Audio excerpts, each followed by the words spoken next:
understanding the negotiation skills, the last session of the day. The last speaker of the day is our Shri P.S. Suresh, current president of Bharathi chapter Chennai. He's an experienced trainer of life skills specializing in leadership, business negotiation, sales management, and decision making. Over to you, Shri P.S. Suresh, sir. Please. Yeah, thank you. Thank you very much. And a very good morning, everyone. Thank you all for joining in. So after a rousing start from Dr. Sandhya and a flourishing middle order batting by the Hyderabad team, so now we are into the slog overs. Okay, so you can expect a lot of fast moving activities which we'll be engaging in, because the time that is given to me is very limited. And it's a topic that is very vast and complex at the same time. But I'll try to do justice in terms of taking you, giving you an insight into what negotiation skills basically are. So, can I share my screen, sir? Sir, you are co-host now. Please go ahead. Okay, 1 minute. Okay, so I guess you are all able to see my screen, right? Yes, right. sir. Yes. Okay, good. Okay, good. So basically, we are trying to understand only the fundamentals of business negotiation, because day in and day out, all of us keep negotiating, be it at our residences, be it at our personal lives, be it in your business lives. So negotiation is a continuous activity which we engage in. But how clear are we of the process of negotiation? How clear are we in terms of what constitutes a negotiation, how negotiations actually take place? So this is what we'll be covering in this session. So I would probably welcome you using the chat box and tell me one thing which you would like to learn from this session. You can just type out in your chat boxes mentioning what is the one thing you would like to learn from this session. Members, choose everyone to reply.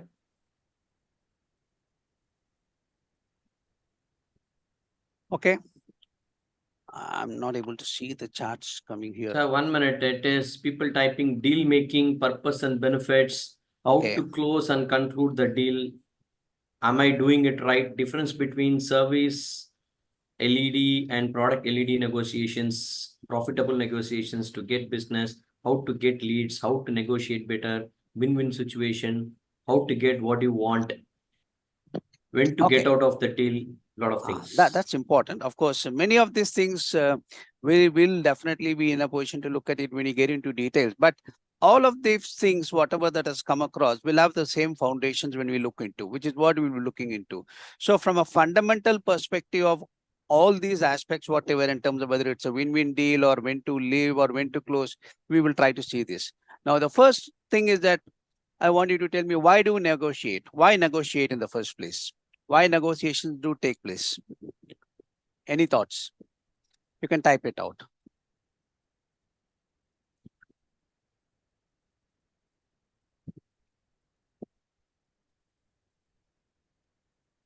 Why do we negotiate?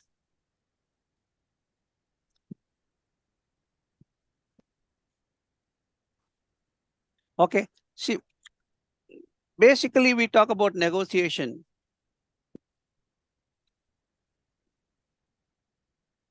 Negotiation is primarily because on the one side, on the left-hand side, you will see the management's opinion of our product. On the other side is the customer opinion of our product. We think our product is the best. We think our product is superior. We think our prices are better. Our services are good.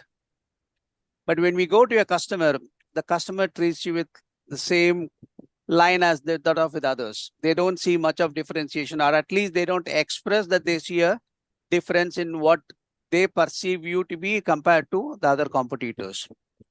Does that happen more frequently? Right? So as a salesperson, I try to pitch. You may be right, it could be true also, but what the customer's opinion about you or your product or service is something different compared to what it is. So it is basically a question of perceptions. Negotiations are always about perceptions. It is not about reality.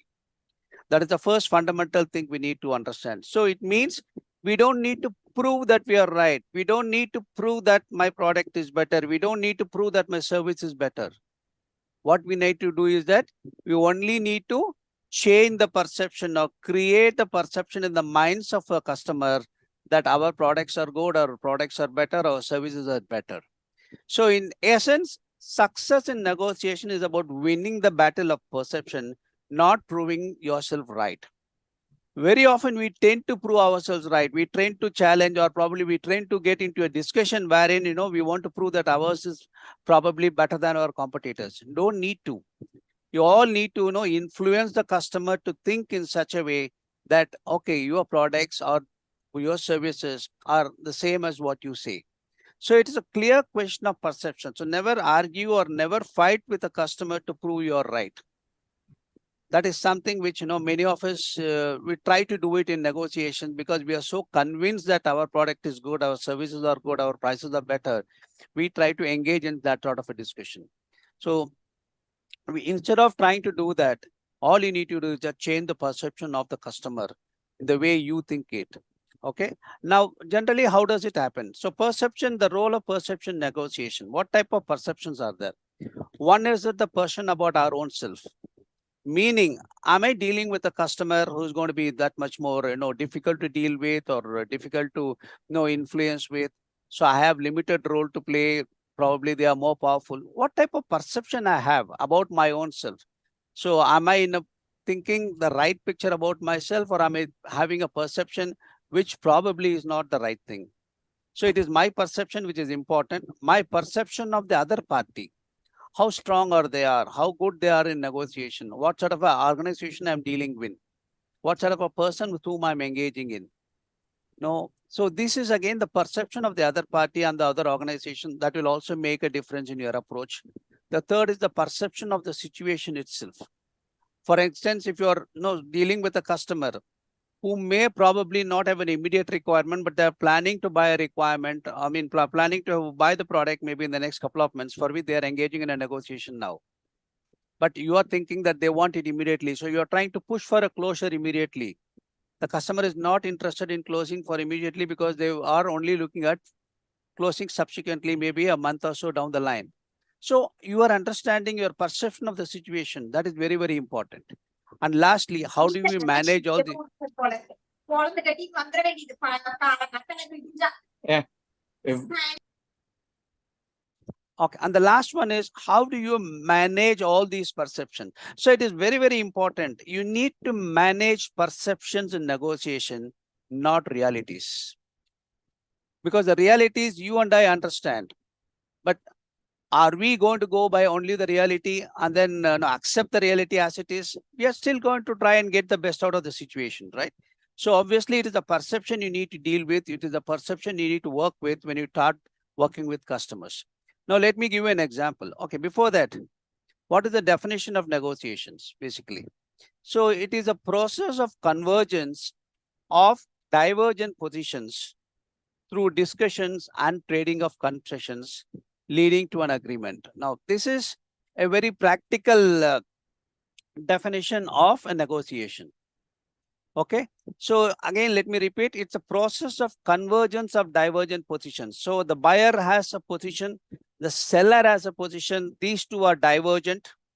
They keep discussing among themselves, they try to trade concessions, then finally arrive at an agreement, which is the point of convergence. Now, let me just show it to you with a small example, okay? Now, this for a seller appears to be 9. For a buyer, it appears to be 6, right? So a buyer is looking at 6 while the seller is looking at 9. So a seller is going to be very happy if he's going to get 9. A buyer is going to be very happy if the buyer is going to get at 6. This is how typically it happens in a negotiation, right? So a buyer has a position, the seller has a position. Do you think they can reach an agreement here with sticking to this position? No. So what they need to do is that they need to engage in a discussion in terms of what is that seller can let go, what is that the buyer can let go. So if the buyer moves up a little bit and if the seller also comes down a little bit, then they end up at 8, right? So when they end up at 8, then the buyer and seller are in the same position. An agreement has been reached. Okay, so this is what I explained to you in terms of from a divergent position of one person looking at 6, another person looking at 9, you come to a convergent position of 8, where the buyer and seller are in agreement. So this in essence is a negotiation. So obviously when I say there is a negotiation, my mind and as well as the mind of the other party should be in a position to looking at what is that we can concede, what is that we can give so that we also get something in return. So the buyer giving in slightly stretching up a little bit. So they brought the seller down from 9 to 8. The seller also lowering their expectations slightly. They were also able to get the buyer from 9 to 8, which is acceptable to both the parties. Thus, an agreement is reached. Okay. So this is how a negotiation works. But the question is it easy? How are we going to break the buyer to come to 8, or how am I as a seller going to go to 8? So the challenge or the negotiation process, everything depends upon how do we handle that situation. What sort of preparations, what type of skills we require to handle that sort of a situation so that both of us end up at 8, which is an agreement for both the parties. Okay. Now, what is the need for negotiation? So I have deliberately taken this picture. If you see, one party looks overwhelming, the other party can easily get swayed away by the very presence or probably the very image of the other party. Okay. So, but you will see the smaller party has got a lot of tool with them, which could be very powerful tools for them in terms of their businesses. They are confident of tackling such a person because of the tools which they feel that they could be very strong enough to deal with them. Of course, they got something which they are holding it back. Maybe they will reveal it at the negotiation tables. The same is the case with the other person with the overpowering image, the tall person, who seems to be trying to showcase that, okay, I can overpower you by my very presence or picture, but I don't have much in terms of strengths to offer or maybe define my position as much as probably a seller has got. So this is picture itself, representation is very clearly, don't get worried or don't get swayed away by the image of the other party. Be confident about yourself, be confident about your strengths and the sense of your products and services with which you will be able to negotiate and then influence the other party to come to your terms. Oh. So as I said, negotiation is perception versus reality. Don't fight reality. Try to fight the perceptions. Because fighting the reality will mean that both of you stick to the same position. A seller will say, really, it is worth 9 rupees, so I cannot give below 9 rupees. A buyer will say, no, I cannot pay beyond 6 rupees because that's a real price. But then if you can influence them, change the perception by adding values or maybe speaking about values, the seller can influence the buyer to look beyond 6. And then the buyer also, when they talk to the seller saying that, okay, you are dealing with an organization, it's a growing organization. No, we have businesses in so and so countries. So the buyer also influence the seller to come down from 9 to 8. That's when an agreement is reached. So fight perception, never fight reality in negotiations. Because the more you fight on reality, the more you will stick to your position. Okay. Now, negotiation is also about ambition versus acceptance. So in the previous example, you say the ambition of the seller is 9, the ambition of the buyer is 6, but they know 8 is an acceptable position. So you need to have, again, a situation wherein it's an ambition versus an acceptance. So that is why a negotiation takes place. I have an ambition, but I know it may not be possible for me to achieve it every time. So I try to accept something which is going to be helpful for me and for my organization. So it is a question of ambition versus acceptance. So whatever I open up, the divergent positions or the ambition, the convergent position is the acceptance. Okay. As I said, it is influencing versus convincing. So we need to understand, if I try to influence somebody, it means I'm thinking from their position. If I'm trying to convince somebody, it means I'm thinking from my position and asking the other person to come to my position. So the more you try to convince somebody, the less likely are they to be convinced. The more you are likely to influence somebody, the more likely they also are to be influenced, and you will be in a position to see a common agreement. So again, don't try to convince in negotiation, try to influence. Negotiations is not about convincing, it's about influencing. Okay. As I said, divergence versus convergence, which you saw in the previous example. Remember, it's always the buyer's influence or power that attracts negotiation. So because the buyers have got alternate suppliers, because they have got different offerings in the market, a seller has to offer a price which may or may not be acceptable to the buyer. Assuming if there is no power to the buyer, then the seller is going to sell at whatever price they have stated, and there is no negotiation that is required. So it's always the buyer's power which drives a negotiation or attracts a negotiation. It is not the seller's power alone, or it's not the seller's power in many cases. Okay. This is important. You have something the customer needs. It means the negotiation can take place in a much shorter time, because the customer needs something. You are offering a product which is meeting their needs. So the decision taking time can be shorter. Immediately it can be decided. But you have something which you offer, which could be useful. You also find that it's useful for a product, useful for the customer, but the customer currently is not using it. So the process of negotiation could also be longer. So don't tend to have a closure, or don't think of a closure that, okay, you go and you sell a product or a service which could be useful to a customer, and the customer is taking or is likely to take an immediate decision. That's not going to happen. So you must be very clear. What is that you're offering? Are you offering them a need or fulfilling their needs, which could probably be the shortest taking period, decision taking time? Or are you trying to create value for the customer, where the customer feels that, okay, that there is something which you are offering which others are not offering? So in that case, the negotiation process itself can be longer. Okay. So what are the elements of negotiation? Quickly, if you can just put down in a chat box, what is that you negotiate with the client whenever you go, wherever you go? I know that most of you will say price. Other than price, what else you negotiate? Please type in your chat box.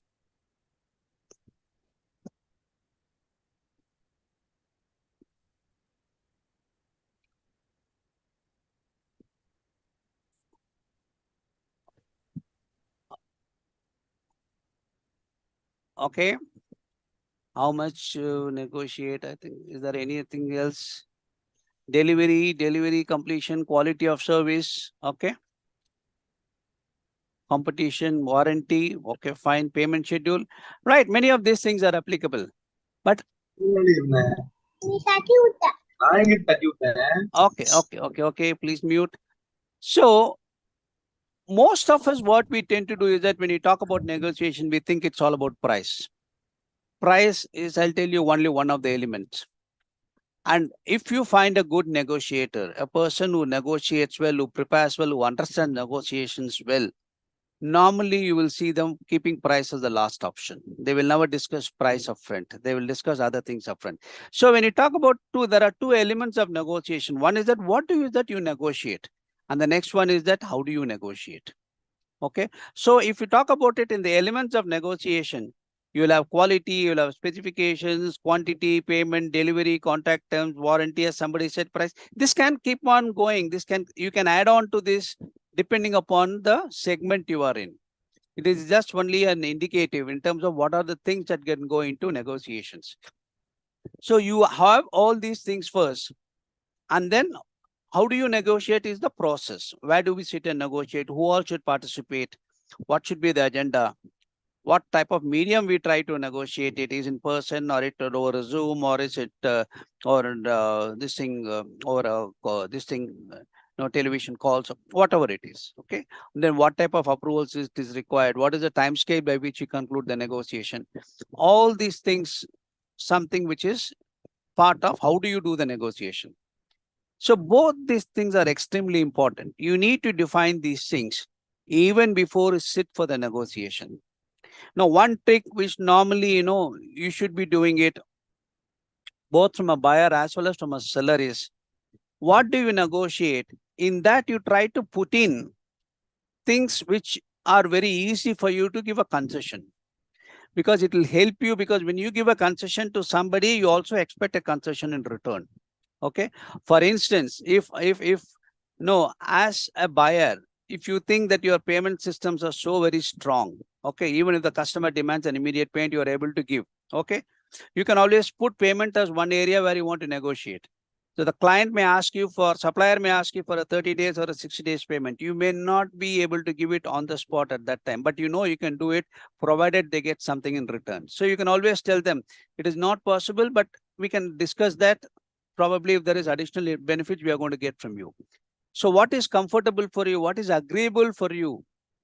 Try to put that as in the what do you negotiate content, so that it is easy for you to show as a concession when the negotiation actually takes place.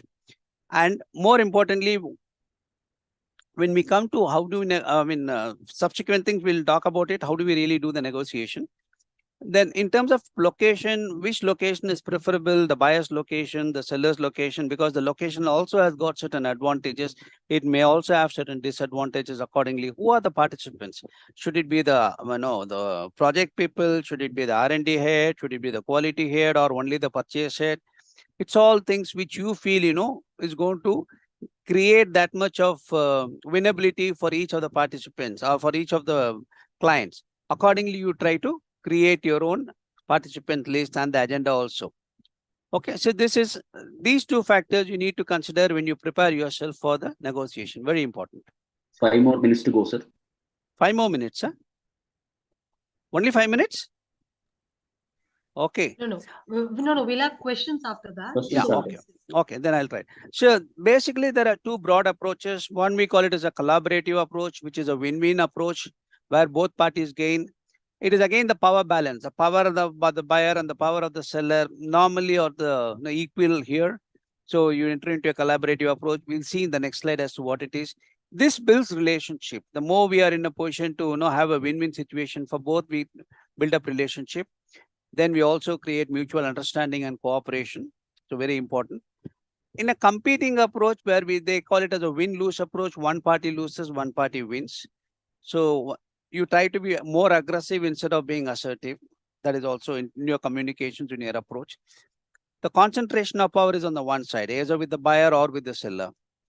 And it impacts relationship. Normally, it impacts in a negative sense, because when one party loses this time, obviously, when they come back again next time, they may not be having the same type of concern or probably care for you which they had it when they came for the first time.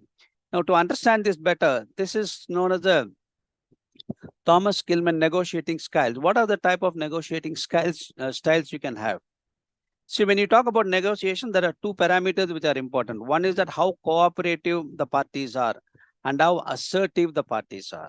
When I say cooperative, am I in a position to understand the requirements of the other party and also trying to see what best I can do to address their concerns?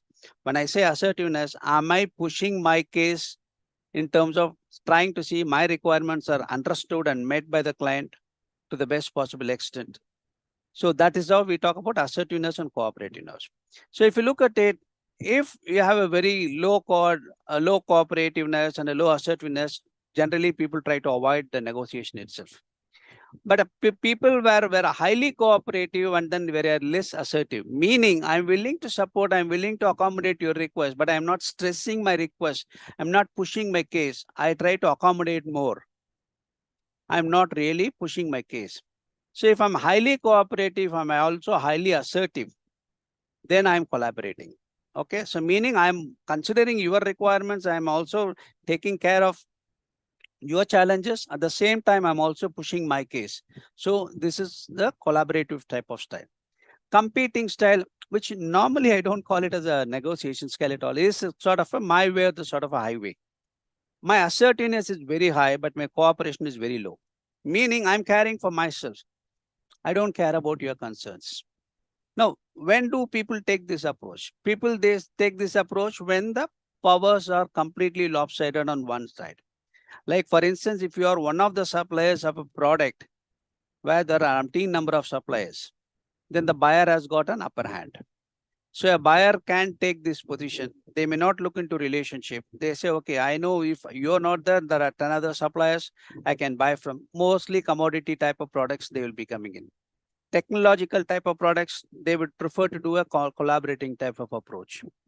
Okay, so it's very important to know when you enter into a negotiation, you as a supplier or a buyer, what position you are in and what type of power you exercise. So how do we prepare for those things? We try to come see it in the subsequent slides. Since for shortage of time, I'm trying to rush through. What are the factors impacting the outcomes of negotiation?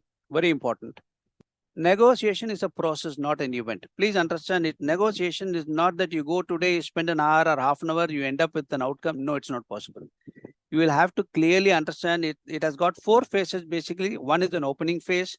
Then next phase we call it as a testing phase. We test them with some options. Then the third one is in terms of, trying to create options, and then concessions phase. And then the fourth one is what we call it as the closing phase. So it has to go through each one of these phases. So at each one of these phases, there will be an agreement. There will be sort of, to and fro sort of discussions that will be happening. Sorry, back and forth discussions that will be happening there. So you need to be very clear. So it's not a one-time event that can conclude. You need to be very clear about the content and process. So if you miss out on the content and process of negotiation, that's the element of negotiation, your negotiation is not going to be very clear. For instance, if you're talking about price, but you don't talk about about your payments, you don't talk about your delivery dates, then the buyer or the seller is likely to assume certain things. Okay. Preparation. The most important aspect of negotiation is preparation. So 50% of your negotiations are won if your preparations are thorough. So when I say preparation, basically, you need to understand your competitive landscape. You need to understand your the strengths and the powers which the buyer has got, with the power you as a seller has got. Accordingly, work on those things. So there are a number of other areas which you need to prepare yourself. Never go into a negotiation without preparation. The reason is, if you are unprepared and if the other party is totally prepared, then you will never be in a position to succeed. Then it will be more of a competing situation. Whatever the customer wants, you will yield up and then come back. Okay. So preparation is the key to it. Separate people from the issues. Don't say that this man is not giving me the price, or this person is not giving me listening to me. Understand what is the issue. Try to address the issue, not the person. Okay. Interest versus position. Very important. Okay. People, what is the interest that is driving them to take the position? Let us say, for instance, if you're coming and selling me something and I say, I want 10% discount on your product. Now, your 10% discount, what I say I want from your product is the position I'm taking. Why do I want the 10% interest? Is that possible that my competitors have offered them similar prices, which is 10% less? Or is it possible that they're looking at a higher volumes going through the year, that, that throughout there it's going to impact them, so they are looking at some sort of a discount? So try to understand why is it that they want the interest, not just because in terms of the position itself. Okay. Create options or alternatives. So it is very important. So when you are stuck, but particularly if you are in a competing position, where, just to go back here, if you are in a competing position where, the customer says it's my way or highway, that is where you need to create options. You need to really make the move from competing into collaborating. And one way of doing it is by creating options or alternatives. Let us say, for instance, if you're selling a particular product to a client, in the same case, if you say 9 and 8, if I as a seller sell 9 to my buyer says no 6, then you create options. Okay, possibly we can look at some other better price. Is there a possibility that you can increase volumes? Is there a possibility that, the delivery dates can be different? So what are you trying to do? You're trying to move them from the current position. So only if you move them from the current position, there is a possibility for you to reach an agreement. So you need to create options, alternatives for mutual gains. Okay. Now, finally, it's very important, in business as in life, you don't get what you deserve. You only get what you negotiate for.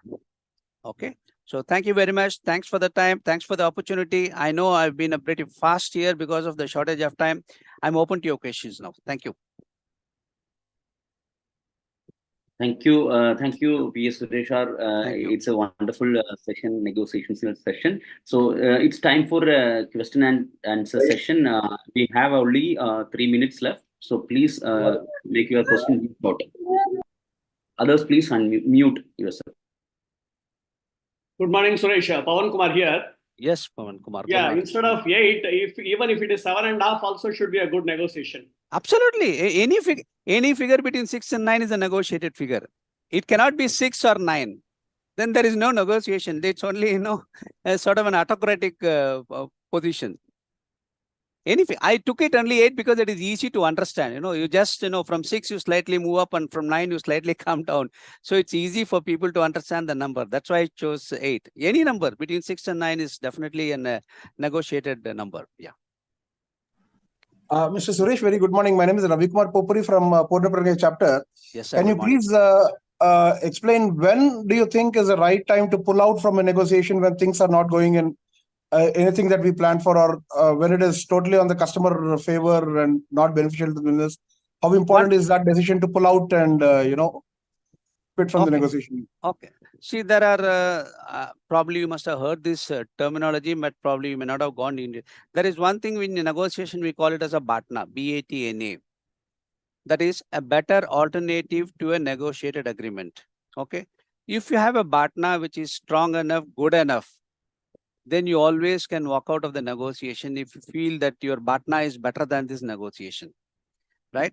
But if you feel your BATNA is weak, meaning you don't have an alternative. Let us say, for instance, if I am negotiating with a supplier who is probably a sole supplier, or probably one among the only 2 suppliers available, and that product is very critical for my operations. Okay. So I may be probably very tentative to pull out till I at least have an alternate who can meet that requirement. So it depends upon the situation in which, that is one of the reasons why I said the preparation becomes extremely important. You know where you are, you should know what is the impact to your business in terms of if you pull, or you should know what is the impact of a business. As somebody said, instead of 8, if I'm going up to 9, or if the seller feels, okay, instead of 8, they are getting only 7. What could be the impact of the business? What is the probably likelihood that, the business volumes can increase in the future? All these things becomes part of preparation. So that's why I said, negotiation can never succeed without preparation. If at all it happens, okay, it's only a God's given gift, but it's not a planned one. I can tell you that. If you want a planned negotiation and you want to succeed in a planned negotiation, you will have to invest time in preparation. And your preparation will tell you what alternate options you got, so that whether you can pull it out at this right time, or probably you need to continue with it. Many cases, if it's a single supplier or it's a sole supplier, maybe you're tied up with it despite disagreements. Good morning, Mr. Suresh. My name is Sudhir. Sudhir, this is from Pune Nagari. One more question. I would like to know, most of the negotiations happen for either CapEx or OpEx. So which one is you think is a tougher one, and what preparations we need to make for them? No, any negotiation is tough, not necessarily CapEx. I am saying even if you want to buy a commodity also, it is tough if you don't prepare. And at the same time, it is easy if you prepare thoroughly, including CapEx or OpEx also. See, the CapEx, OpEx things become more complex, basically, right? Like when you say a CapEx, for instance, if you are investing in, let us say, a big boiler for your industry, let us say, for example. So you would like to involve many people relating to the boiler operations, the technical people, the operation people, or in terms of, the maintenance people involved, and get their get their inputs into the negotiation process, so that may take slightly longer period, and that may, because of the complexity involved, it might look tough. But even if you're able to address that, as I said, when you discuss with your client, the buyer, saying that, okay, I would also like to have your maintenance people, I'm having our technical people also here, so that you feel that your technical people can give the right perspective to the other technical team. You try to offer in your negotiation itself, I'm going to get my technical people. I want your technical people also to be in the panel, so that once technically both of them agree, commercially it becomes easier for you to handle it. So on the other hand, if you feel that you're technically weak, and if the client is insisting for a technical discussion, or a technical person to be part of the negotiation table, then that is something which you probably may not be very comfortable dealing with. This happens with Chinese suppliers. I do not know you've dealt with. I have dealt a lot with Chinese suppliers. They are very hesitant to get the technical team on board, particularly for negotiations. Most of them will only be the commercial people. Okay, so it based on the situation, you really take an assessment and then take a decision as to what. Again, the how to negotiate part of it will determine in terms of how you're going to make these negotiations complex or simple. It's a big topic. Definitely, please reach out to me anytime. I've given you my number. I've given you my email ID also. Definitely, I'd like to share more details with you on this. Thank you so much. Yeah. Thank you, sir. And I think you can use the chat box more, and we will Suresh sir will type his number into chat box. So the time is right now Is there time for one quick 11:58. question, sir? Is there time for one quick question? Yeah, please quick. Yeah, I am Raghavendra from Aryabhatta, Bangalore. See, first of all, yes, I have been trained in the past on the skills of negotiation, but lately my perspective to negotiation has changed thanks to a certain concept that I learned sometime. So there is also the side of negotiation. You know, like suppose I've gone to buy mangoes, and this lady is quoting 50 rupees per kilo, and I want it at say at 40 rupees. And then I end up for an hour negotiating, and say suppose even if she ends up giving to me at 40 rupees per kilo, you know, the entire chain behind her suffers. There is also this side of it to negotiation. Ultimately, what is that we are achieving? There is this point also. Would you mind throwing some light on this? Yes, we may say like yes, I got it at 10 rupees less per kilo, but there is a whole chain behind her. No, again, if I may say so, there are various or maybe different approaches to it. Now, one is that, again, I repeat, if you're talking only about a one-time purchase, that too on a price-related issue only, it is bargaining, it is not negotiation. Okay, because negotiation ultimately, as I said, has to lead to some relationships. And particularly if it's, as I said, it's a win-win win-win situation you are creating, it needs to lead into some sort of relationship, which you can take it further into subsequent transactions or maybe subsequent activities between the two organizations. But like as I said, if you're going to a market and buying something, you are able to probably get a better price. What is the relationship? For you, for that particular day, that transaction is important. So it is more of transactional, it is not of relationships. Negotiation, never consider it as more of a transaction. That is why I said, if I'll have to stick to my position saying that 9 rupees is what is the price and your price is only, you can only pay 6. And if you can't agree on something, then there is no negotiation at all. Okay. So the other aspect which you said, in terms of concern for that lady selling at 40 rupees and then they are going to suffer further. Now, if you are bringing that particular process, if you are bringing that particular thought process, why did you ask for 40 in the first place? If you ask for 40, then you can't have that thought process. If you're really that concerned, then you should not be asking for 40. You should have accepted for 50 straight away. So it is only a conflicting thought process which you are having. So you are not very clear about your objectives in that case. So your objectives needs to be very clear. Should I achieve a 40 or should I care for the 50? Yeah, sorry, go ahead, sir. Yeah. Hello? Good. You wanted to say something, sir? 40-20 is ingrained in each one of us. We want to get it at as less as possible. But if you, the whole concept opens a new light, and somewhere there is a collapse of the system. That is all I'm trying to say. No, I don't agree with you, because when you see, it's very so. No, if you are dealing something commercial, deal it commercial. If you want to bring emotional into commercial, then I think you are misplacing your commercial thoroughly. Emotions are different, commercial are different, sir. Let's be very, very clear. Negotiations is all about commercial. Negotiations is not about emotions per se. If that's the reason why I'm saying, if you bring emotions into negotiations, your negotiations will most likely go wrong. I'm not again saying understanding is something different, emotional is something different. Emotionally getting attached to some other's problem is something different. Understanding some other's problem and trying to sort out is something different. That is not emotional.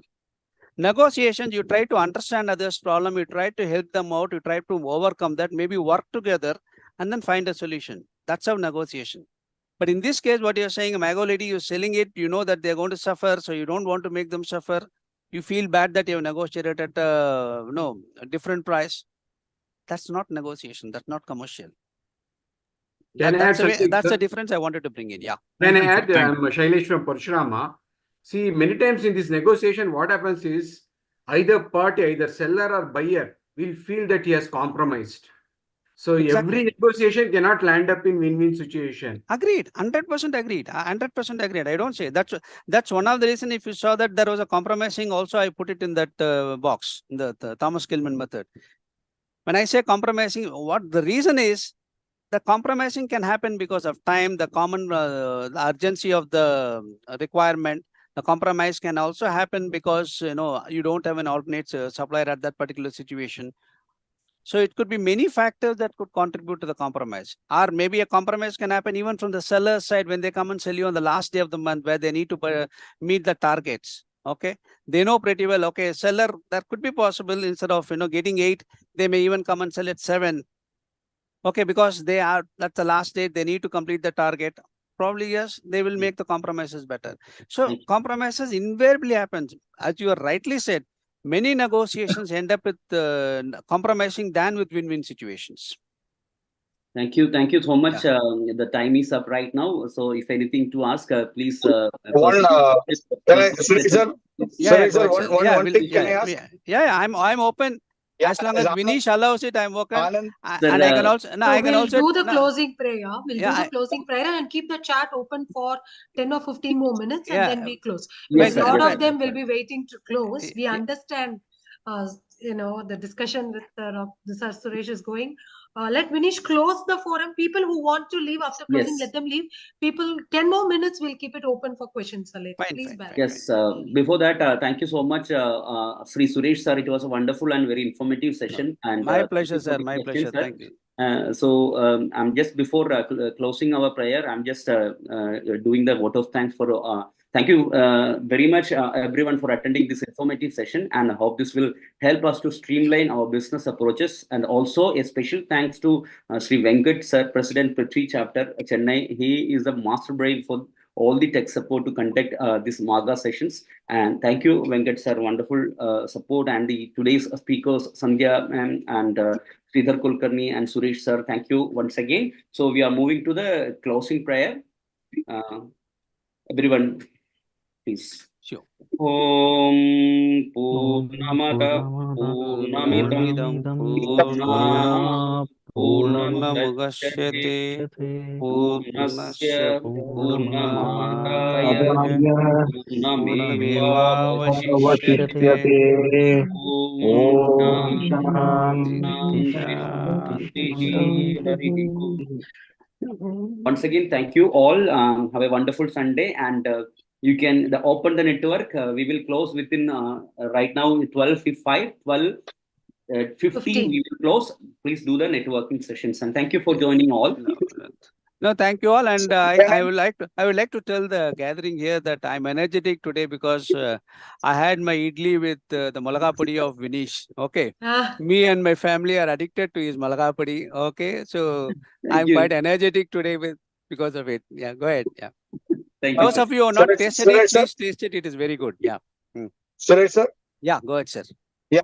Actually, this is Anand from Garuda Chapter, Coimbatore. Yes, sir. I'm into construction industry. Yes, sir. So whenever we go for this negotiation and the tender opens, yes, sir. Normally this L1, L2, L3 concept will be there normally in practice. Okay. So what they would do is they will go for the L1. Okay. And if they find that L1 is not capable of doing the job and for the sake of giving the rates he gave it, then they will choose the L2 and ask them to give your cheap and best price. Okay. So I felt certain things. Suppose if you feel that, in my personal perception, if the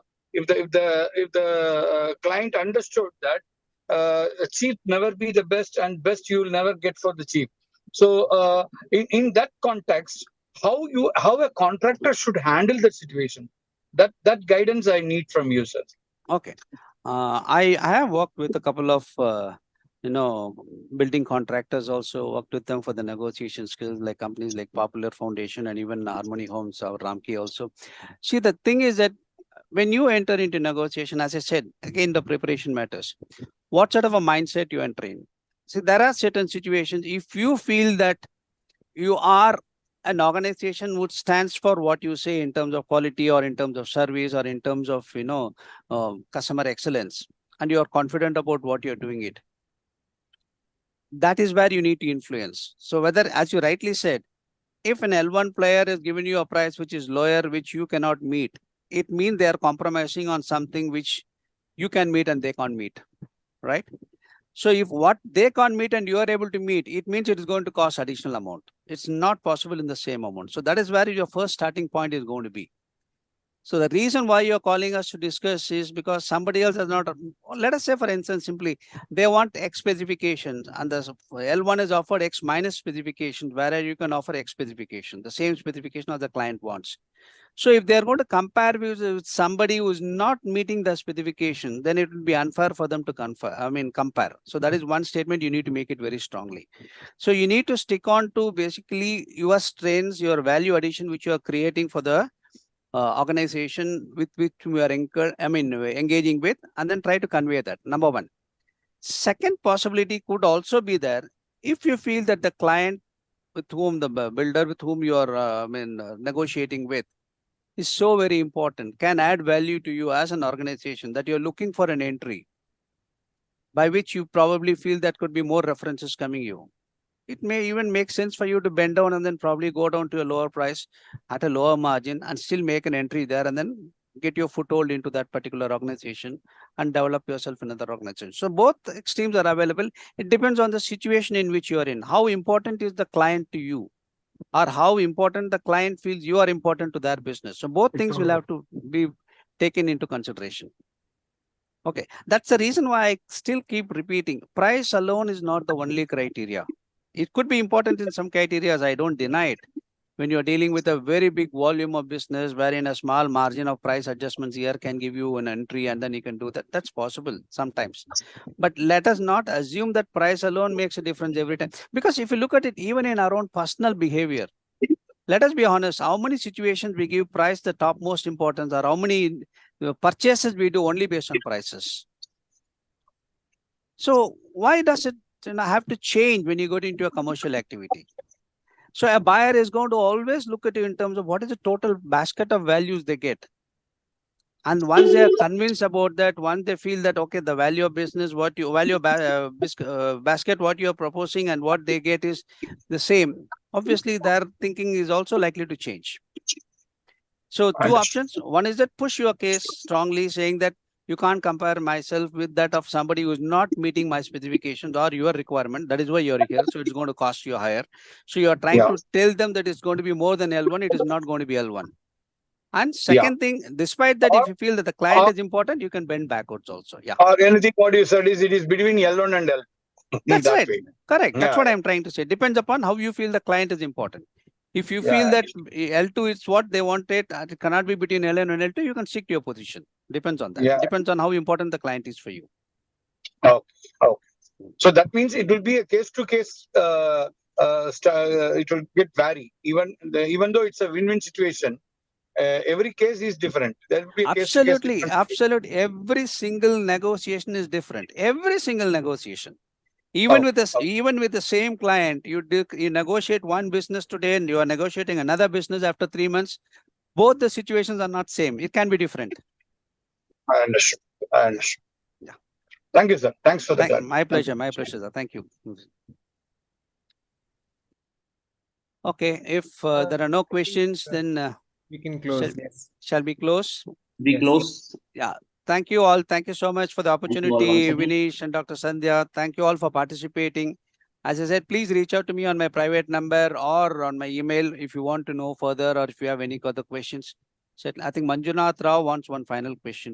Sir, I think we are done. Manjunath, 1 minute, one last question with Manjunath Rao. Yeah. He's raised his hand. Last question. 20 seconds to ask the question. Yes, Manjunath, sir. Yes, Manjunath sir, you can please go ahead with your question. So you're on mute if you are speaking. Maybe by mistake. Yeah, he's on mute. His hand is there. Okay, but he's okay. Okay, thank you all and have a good day ahead. Thank you for the participation. This has brought a lot of energy and trust on L&D that you are waiting to hear, Marga. So thank you so much for seeing so many registrations this time. Thank you all so much. We hang on your support. Thank you, Suresh sir. Thanks a lot. Thank you, Suresh. I have a separate KYT with you for negotiation. Thank you. Thank you bye. Good night. Thank you, Ritu. Thank you. Thank you so much, sir. Thank you. Thank you all. Thank you all. Thank you. Vinish, bye. Thank you. Thank you so much. Thank you. Thank you, ma'am. Thank you. Thank you. Hi, It was a wonderful Suresh. session. Thank you. Hi, thank you all. So we are going to close the session and thank you all. Bye-bye. Have a great Sunday to all. Bye-bye. Bye-bye. Bye-bye. Thank you all. Thank you all. See you all. Bye-bye. Thank See you all. you. Thank Bye-bye. you. Bye-bye. Bye-bye.